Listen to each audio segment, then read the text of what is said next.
they don't get the game started until 6:06 maybe. Like instead of doing all that distinctions, we're just gonna hit them right away. That way there's no clicks on there. They're under the impression they're starting down at the score. Next slide. This is a great question. Yeah. So are we still like checking in with the other team, the one that's on there on time, if they want to accept the points, or is it just starting like that? We are not checking in. We're going to take the other team out of it completely. So they have to accept that there is a grace period. They can't just take the win, and then they have to take the points advantage.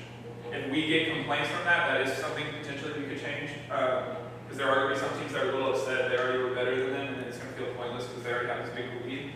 So if we do get pushback from the players, once again, y'all are eyes and ears, you can let us know those types of things, and the players will let us know too. That could be changed, but for right now, we're not going to the other team. You're putting the score in, and you're deducting the time, and you're starting the game during the grace period if that team shows up. Yes. So other teams being like aware of this, like. Yes. So this is every team whenever they sign up gets a rule book. They also get linked to our policies and procedures. So that's our fail safe. Is making sure that our handbook's up to date and it's on them to read. Most of them won't read it, and so then whenever they complain about something, it'll lead it to their surprise that we actually do mention it.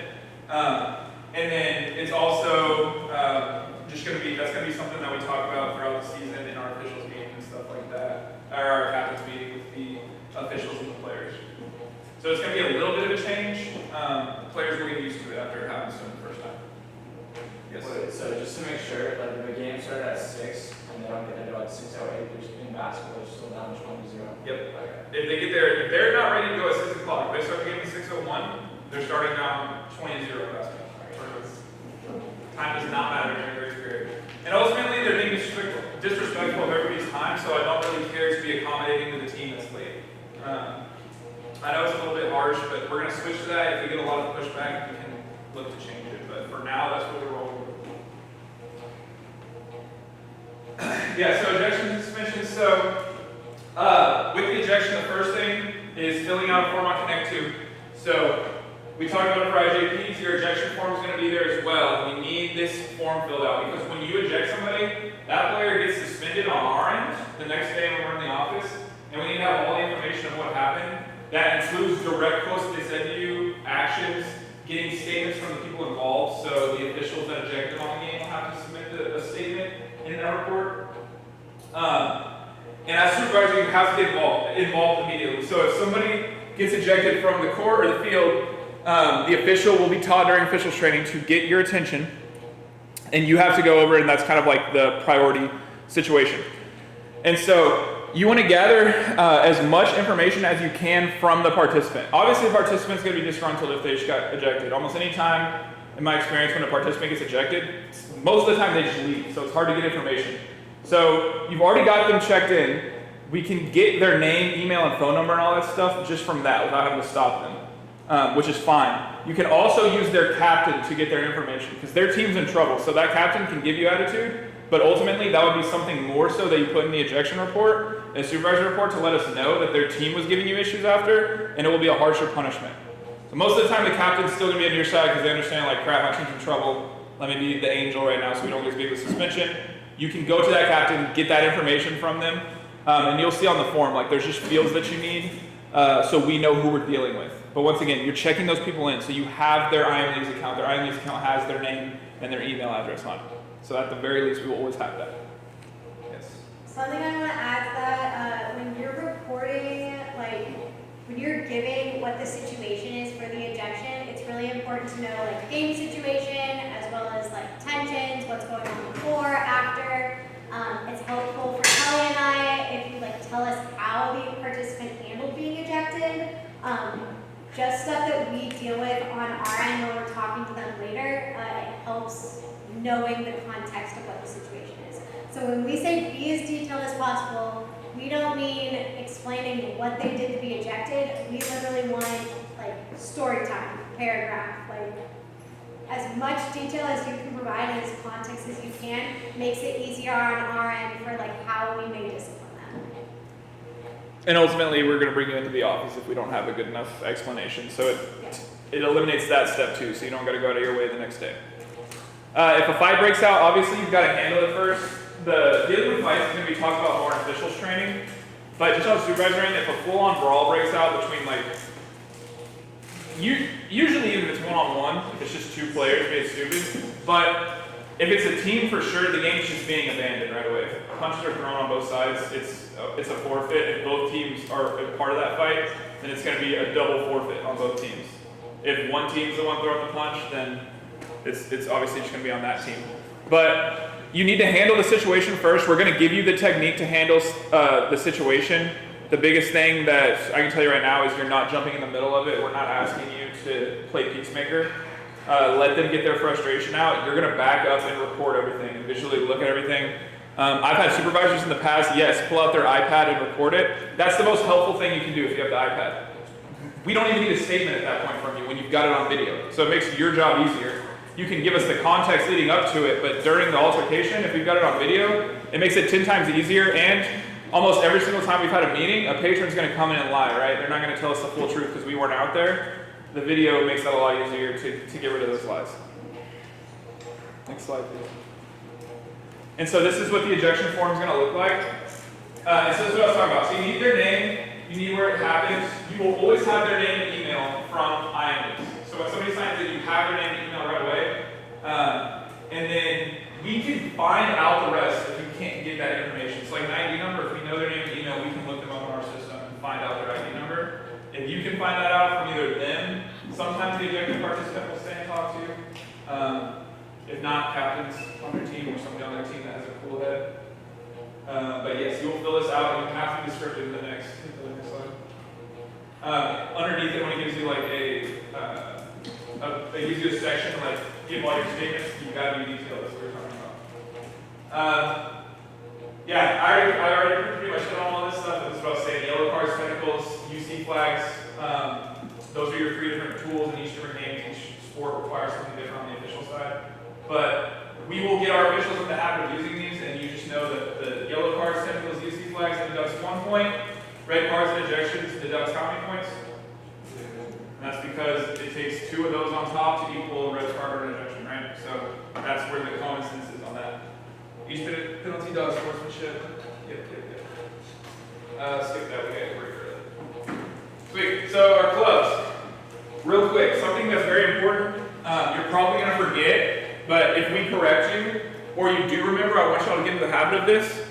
So you work for Arizona Sport, singular, sport, programs, plural programs. So there's sport, and then there's an S on programs.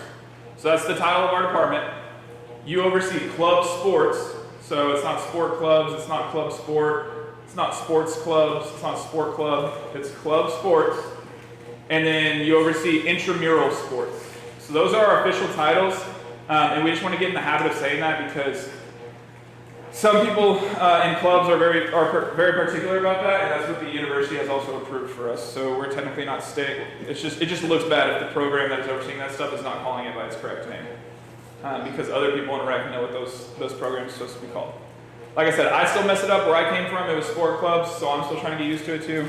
But if you get corrected, just know that it's because we want to be uniform. It's not. I don't have any ill will against you. These are all our clubs. The ones that you're going to be dealing with mostly, any club is eligible to submit an event. So you could always work a one-off event, but practice-wise, you're going to be working with lacrosse, you're going to be working with soccer, with rugby, with ultimate, and yeah, those are the sports. So it's our outdoor sports that practice in our facilities. We are responsible for bear down, sitting, and rincon. So those 3 fields, we are responsible for sending people out there to oversee the practice. Anything indoor at the pool is overseen by the facility staff over there. When you're out there, like we said, you're the only supervisor out there, so it's up to you to uphold the standards that we expect. But just know that we've got eyes and ears, potentially people dropping in to check on to make sure you're doing the right thing. Also, those clubs we work hand in hand with, so if they need something from you when you're out there and then you're not attentive right away, that might be something that they report where like, hey, this person was watching Netflix the whole time and we needed this or we needed ice or something, and they weren't able to bring it to us right away. The clubs are talking to us constantly and we have meetings with our clubs. So there's always eyes and ears out there. But with that being said, those shifts do tend to be a little bit easier and they're solo shifts. So it's just one person out there. It's up to you to make sure that everything's done correctly. Game day, so we're going to go over later in training how to set up at each facility. But the one-off events like I was talking about earlier, these are your game day events. So practices, each club has a schedule weekly. Those shifts are super easy. Events could happen at any point. Clubs are submitting to us all the time to have events. We have a lot already set on file right now and ready to go. But I could have an email right now waiting for me when I go down to my office with a club asking for a new event, and we've got to staff it and we've got to get it ready for them if possible. So these are some of the things that you'll need from each location whenever you do have one of these events. So from the sports office, you're always going to go there first. That's your home base. Grab your keys, iPad, binder. The binder has the visiting team AOR, which is, I'm blanking on the A.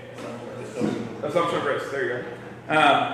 And that form is for every visiting team to fill out. It's a paper form. Each team gets their own form, but every person on that team has to have a signature that is participating. So everybody's got to sign their own team's paper. First aid kit, scoreboard, radio. From the sitting closet, like I said, we're going out there to go over these things in person so you remember them better, but tables, chairs, trainer's table, pop-up tents, all these things we're going to show you where they are, what you have to set up, and then where you have to set them up once you actually get out there. And then imagine we have a sound system, which I've actually never gone over either. Ivan's going to help us out tomorrow morning, and he's going to show me, and he's going to show everybody else what to do with the sound system with Imagine. So there's 2 sound systems. Hopefully they fix the one in action. If not, They did. I've had someone come out and show me. And for any of you that don't know, Ivan is one of our maintenance people. He helps us fix a lot of different things, and he helps us with like painting and stuff. He's the bald guy that's always wearing denim shirts. He's got the whole Hogan mustache. You've seen him around. If you haven't, he's a good resource to have. He's like incredible handyman, knows how to fix everything, knows where everything is, and we want to have a good relationship with him with our program in general because he's super helpful to us. For those of you who have not interacted with Ivan, he can be blunt, so don't take that personally. Okay, so this is more particular to clubs when you're out there observing practices. So when we say start time, that's the start time of that club. We're going to schedule you 30 minutes ahead of time, so if it's a 5 to 7 practice, you're going to be out there from 4:30 to 7. But this is saying start time for the club is when they can set up their club-specific stuff. So start time for you at 4:30 is when you set up the stuff you know that we set up as a program for that practice. At 5 p.m., that's when it becomes that club space. That's when they can bring their own equipment out there and start setting up. And then end time means they have to be cleared off at that time. So it's not my practice ends at 7. That's when I start breaking things down. We're on a very tight schedule. We have a lot of facilities out here, and a lot of our facilities are shared with clubs and intramural sports. So if they start late, then the intramural shift that starts after is going to start late. So our clubs know this. A bunch of them are legacy clubs. They've been here for a long time, and they know this stuff. The only thing that changes is they always get new officers every year. Not always, but most of the time they have new officers. And so usually you just got to correct a little bit. They know what to expect, but it's their first time leading their own clubs. So those first couple practices will be important, setting expectations and cultures. And then practice requests, which is what they submit for, is through our club resource page on our rec.arizona.edu. For context, when you're dealing with clubs, they typically like show up 30 minutes, 45, or 30 to 15 in advance. So you should click there, but they're showing up at 5 for practice, then we at 4:45. Especially on sitting and very on field, clubs kind of like to linger on the sidelines, which is fine, but when their equipment goes on the field, which is always an issue. You can talk to their officers about it, and most of the time you can handle it with the captains or the coach. So if you're working for a shift, get on a good working relationship with the captains and the coaches, so that way you know who to go to if there is any issue. Like Kelly said, most of my legacy clubs are usually good at getting off. However, it's kind of hard to control 35 plus people on the sidelines. So as long as you're making sure that each club is respectful of their times and the people on the field are giving time, you shouldn't have any issues. Can you click on that link, please? So I just want to show you real quick what we're dealing with. There's a lot going on with the rec. So we've got facilities that are shared. So this is what it looks like on a day-to-day basis. So just like looking at a Monday or Wednesday is going to be our busiest, these are all the facilities we oversee, and these are when all our clubs are practicing. So you can see we've got 1, 2, 3, 4, 8, 10, 12. We got 14 different clubs practicing on Monday. We don't staff all of those, like I said, it's just the field ones that we staff. But still, all of our clubs are practicing mainly through Monday through Thursdays, our busiest days.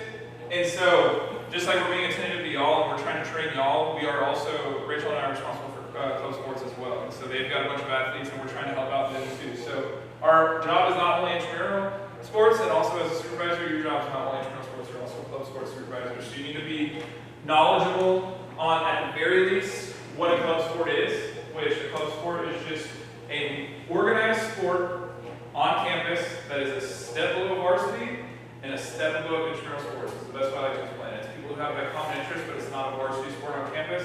They've got to pay dues. They've got to usually try out for the clubs. Some clubs are open. But the easiest thing to do is if you've got one of our rack cards, which has all our clubs and intramural information on it, they'll be in the supervisor binders. If you give that to somebody if somebody's interested, if not, just have them go to the sports office or go on Arizona Club Sports. It's all you can Google. It'll pop up with the page and that has all the information for every club.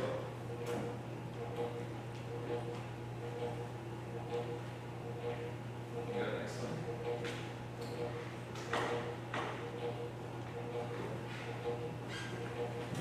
Okay, I'm gonna walk through some stuff kind of quickly.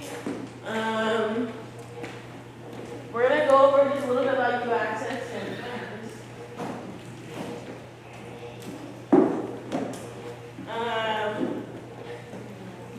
how do we use this? Does anyone not know how to copy now? Okay, I'm gonna skip that. Okay, yeah, I'm gonna go over Step It Up, connection, IMDs, and then the new staff will go down to the key watcher. We'll check it out. Do any returning staff do not have access to the side door to get to the key watcher? Yeah, alright, a lot of hands. Anyone else? Let's take Gavin access. Okay, who doesn't have access to West Loading Dock? Okay, text me, and then we'll work on that. Jackson. Maybe text Jackson, he doesn't have it. You can go to Jackson for make sure she'll do it for you. Okay, if we do, we can put in a big ticket. Okay, we'll come to that later. Thanks, guys. Okay, connect to, you'll usually access it from your computer or your iPad. So it looks like you sign up your username and password. You create one if you're a new person. We'll go over that later. ID, password, the facility. So we would say right now we're in Woodard. You can see the entire facility, the club sports, Quad's office, so different stuff. Say where you are. If you're at Sin, you say Sin closet, field, bathrooms, everything that's sitting under that. So including the entire report. Same goes for Rincon, bear down. Whoops. This is the first page you'll see. Usually you'll either go to incident, accident, or forms for your daily report. This is an accident report. Accident report, so something actually happens, you have to call services, not for band-aids or cuts, things like that.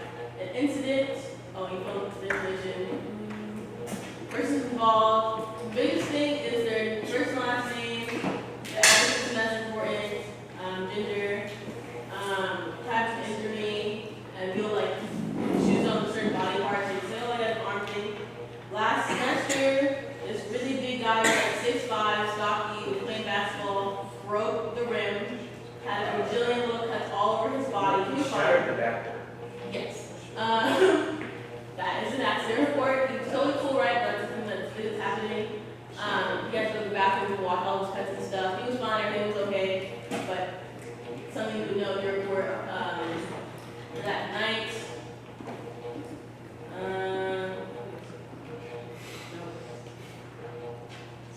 Care provided, so I would say, I get all band-aids, I call the radio manager, just see what you did. Yeah, it's pretty self-explanatory. Incident, same type of thing. Okay, this is intramural daily report. You fill this out after every shift.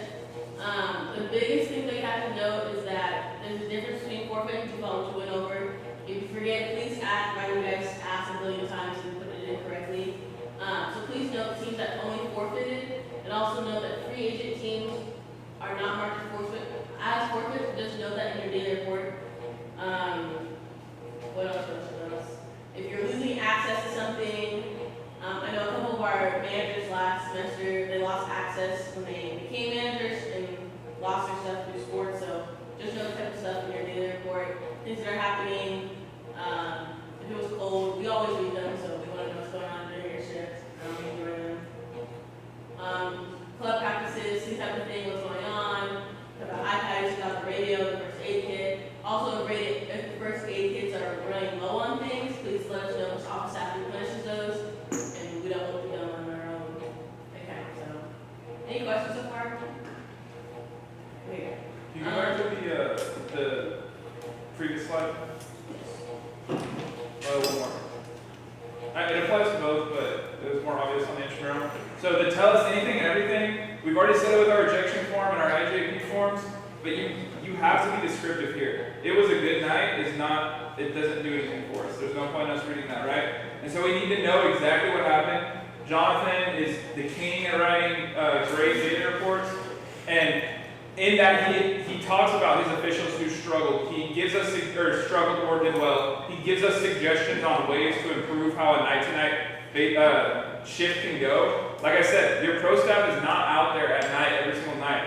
Y'all are our eyes and ears, and so he was constantly giving us things that happened to him that night, and he would offer suggestions on how to improve those. Maybe something we could order, or sometimes there's just things we didn't know about, like participants who might cause an issue. Nothing happened that night, but it's something might happen later on. He would always let us know that stuff.